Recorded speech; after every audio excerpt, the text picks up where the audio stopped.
Support for Radio Friends comes from IT Como, offering computer and IT services for small businesses and residential clients. IT Como can set up remote work-at-home solutions and data security and backup systems and upgrade your company email to more modern platforms. IT Como can also help you get the most from your technology at home. Learn more at itcomo.com.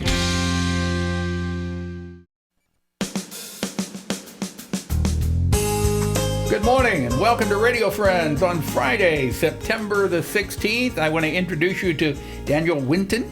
Good to have you here. And Danielle, you work on improving memory. The name of your business is what? It's called Memory Strategies. Memory Strategy. And you've been on several times. Mm-hmm. Today we were going to talk about motivation. Yes. How do we motivate ourselves? And what does this have to do with improving our memory?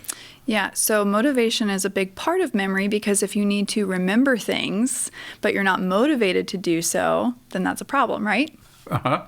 So you got to motivate yourself. Yeah, and a lot of people sort of sit around and wait for that feeling for motivation to come internally, but what if it doesn't come?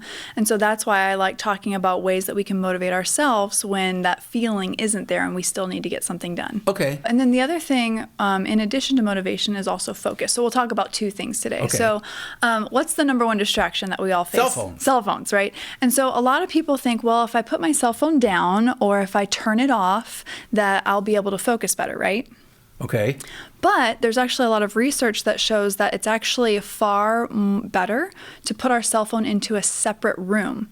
And there's something really interesting with memory that's it's a little complex, but when we put it out of the room, we're able to focus more. And even having our phones in our presence, it's showing that we are becoming more depressed and stressed and anxious just with them around because we have that, anticipation of always wanting to check it. So if you ever need to focus on something, put your cell phone in a separate room. Just take it out of sight. Yeah, you don't so want I'm to being a even bad see example right now with it on Okay, the table. all right. I've got it sitting here, but I'm covering cover it up. Get it out.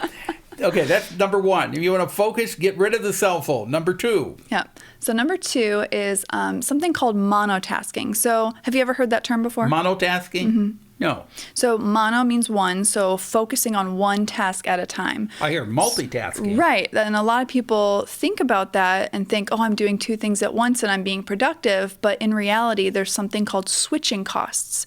So when you are going from one task to another task, it takes your brain a little bit to sort of catch up to speed to switch to that new task. And you're like losing a lot of time and it's harder to focus. So it's better to focus on one thing at a time instead of multitasking. Okay. Next one is what? Okay, state of flow. So have you ever been working on something and after about maybe 15, 30 minutes, you're in the zone and you're being really productive and you look up and it's already been an hour has flown by? Yes. Yeah, so that's called a state of flow. And so in order to get a state of flow, we kind of have to give ourselves that beginning time where there's going to be some distractions. So once you get past that distraction phase, then you'll notice that you get into a state of flow. And that's why sometimes if you're working on something, you don't want to stop because it's going so well, you want to keep it going. And you know that if you stop for a break, it's going to take you time to get back into it again. Right, exactly. And you don't want to do that. Right. That's okay. That's okay, yeah. All right. So you got state of flow. You have one more? So then I've got motivation techniques. Okay. So this is something that we were talking about before the cameras were rolling. So talking about your goals versus talking about your plans. So there's a book called The Motivation Myth, and there's tons of great information in there about how to motivate yourself. One of the things that they talk about is instead of telling people what your goals are, tell people what your plans are. Because that seems more definite. If you have plans to do something, it seems like it's a definite thing rather than I have a goal to do this. Right. And so let's give the example of, hey, I'm going to write a book. That's a goal that I have. And people will say, wow, Danielle, that's really cool. You're going to be an author. Can I get your autograph? That people are giving me social praise for something that I haven't done yet. Okay. And so now I'm not as motivated to do it anymore. Okay. But if I tell people my plans, every night for 30 minutes, I'm going to write for a year. That's more definite. And now you've turned more into an accountability partner. You say, hey, Danielle, how's that writing going? Have you finished your 30 minutes? Now I get a different type of response from people, and I'm more likely to keep going. Okay, so use the word, my plan is to do this instead of my goal is to And do not this. just the word, but I mean, like, what are the steps? What steps are you taking to get there? How? Ask the how, not the what. Okay, How are you going to get there? all right. Another one? Yep. Another one is, so this is really, really interesting. Language is really important. And so here we're going to talk about I can't versus I don't. In the book, there was a study done where people had to follow a diet. So one of them was I can't have sweets. That was one group. One group said I can't have sweets. Another group said I don't have sweets.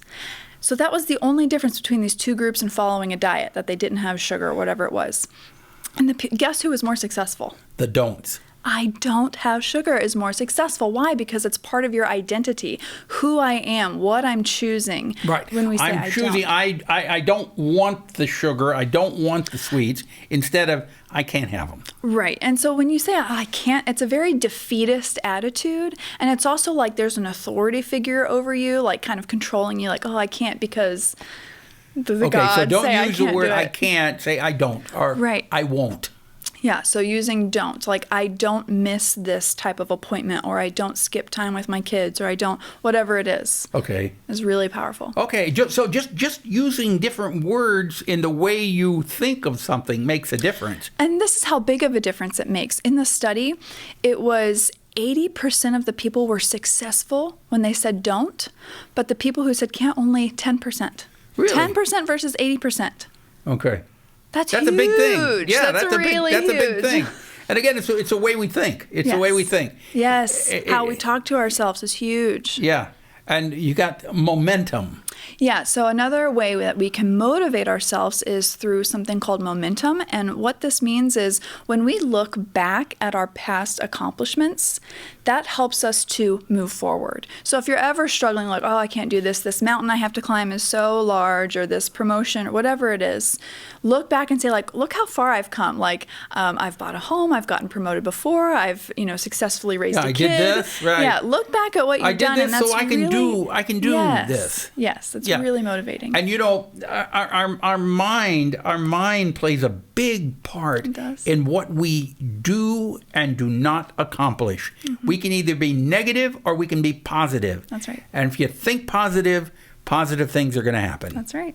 All right. If you want more information on this, www.memorystrategy.com is your website.